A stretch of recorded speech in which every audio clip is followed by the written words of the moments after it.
In 1995, the internet was just a pile of boring documents.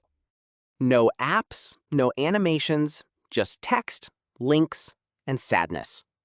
Then Netscape had a wild idea. What if web pages could do things? So they grabbed a programmer named Brendan Eich. His deadline? 10 days. 10 days to invent an entire programming language.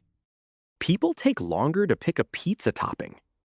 Somehow, he actually did it. But then, marketing got involved. Java was the cool language back then.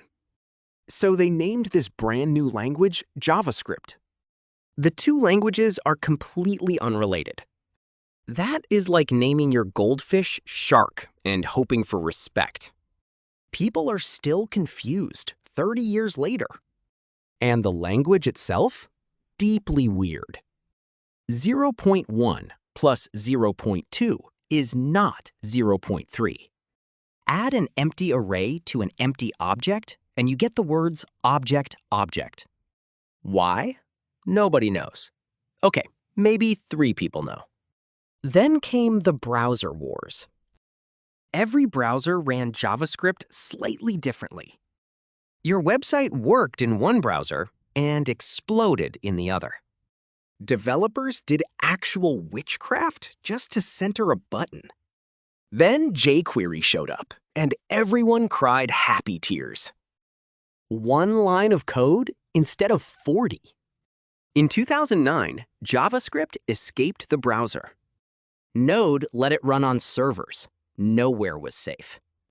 Then came NPM, a giant pile of code you could borrow. One day, a tiny 11-line package got deleted. It broke half the internet. 11 lines. Then the frameworks attacked. React, Angular, Vue. Learn one, and 3 more appear behind you.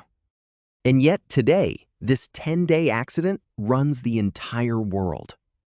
Your apps, your websites, probably your toaster.